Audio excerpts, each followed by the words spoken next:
টাকা চাইতে গিয়ে শ্লীলতাহানির শিকার এক গৃহবধূ ঘটনা কল্যাণপুর এলাকায় খোয়াই মহিলা থানায় অভিযোগ জানিয়েও অভিযুক্তকে গ্রেপ্তার করেনি পুলিশ। ঘটনার বিবরণে জানা যায় 10/11/2025 তারিখে নির্যাতিতা গৃহবধূ কল্যাণপুর থানা সংলগ্ন ব্যবসায়ী প্রকাশ দেবনাথ নির্যাতিতা গৃহবধূর স্বামীকে 15 বছর আগে প্লট মামলায় জড়িত করে মিথ্যা মামলায় ফাঁসানোর জন্য মামলা পরিচালনা করার জন্য প্রকাশ দেবনাথের দোকানে যায়। পূর্বের মামলা চালানোর টাকা আনতে প্রকাশ দেবনাথ নির্যাতিতা গৃহবধূকে বাড়িতে ডেকে নিয়ে যায়। টাকা দেওয়ার পরিবর্তে মহিলাকে জোরপূর্বক ধর্ষণ করেছে বলে অভিযোগ উঠেছে প্রকাশ দেবনাথের বিরুদ্ধে। পরে মহিলাকে ভয়ভীতি প্রদর্শন পরবর্তী সময়ে ওই মহিলা খোয়াই মহিলা থানায় মামলা দায়ের করেন। খোয়াই মহিলা থানায় পুলিশ এখন পর্যন্ত এই মামলায় কোনো পদক্ষেপ নেয়নি বলে জানিয়েছেন।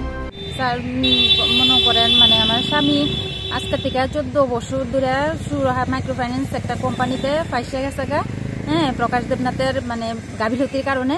তারপরে দিয়া হ্যাঁ টাকা দিত না, হেরে মন্ডলও ডাকাইছে। এরপরে হ্যাঁ সিদ্ধান্ত করছে, পরে দিয়ে হ্যাঁ রাজি হয়েছে, হ্যাঁ মামলার টাকা চালাইব, আমার স্বামীরে কেসের থেকে মুক্ত করে নেওয়া সাহায্য করবো। হ্যাঁ কিচ্ছুই করছে না। এরপরে দিয়া আমি এই মুভমেন্টে নভেম্বরে 8টা রেগুলার কোর্ট আমার স্বামীর চলাকালীন আমি দোকানে গেছিলাম, এর কাছে আমি মামলা টাকা চাইতাম। গেছি পরে দিয়া হ্যাঁ কইছে সন্ধ্যার সময় তুমি আয়ো টাকার লেগা। এরপরে আমি সন্ধ্যা প্রায় 6টার থেকে প্রায় 7টার ভিতরে আমি গেছি টাকার লেগা। গেছি পরে হ্যাঁ অন্যরকম পরিস্থিতি নিচে বাড়ি দিয়ে সেটা দেখি আর বাড়িতে কেউ নাই। এরপরে দিয়া হ্যাঁ কয় অতদিন ধরে যাতে আমার স্বামীর যাতে মামলার টাকা হ্যাঁ চালাইছে, তাহলে হ্যাঁ কিছু শর্ত রাখতেছে। এই শর্ত যদি আমি হ্যাঁ পূরণ করতে পারি তাহলে হ্যাঁ আমার আরো প্রচুর টাকা দিব। তখন আমি কইছি না, আমারও তো টাকা পয়সা আমার দরকার নাই কই এসে আমি বাইয়া এই প্রথম লইছি পরে হ্যাঁ আমার হাতের ধরে টান দিয়ে অন্যরকম পরিস্থিতি হ্যাঁ জঘন্য অপরাধ করছে হ্যাঁ।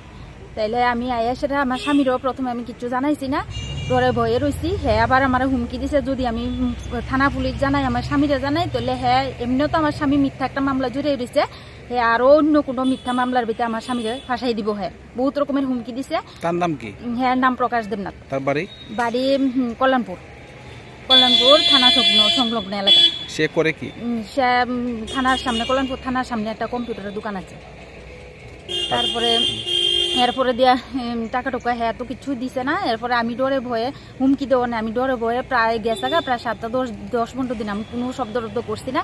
এরপর হঠাৎ করে আমি ভাবলাম যে আমার মতো একটা মহিলার সঙ্গে হ্যাঁ এমন করছে বা এত দিনের পর দিন হ্যাঁ অনেক অপরাধ করছে, অন্যায় করছে। আমি চাই না যে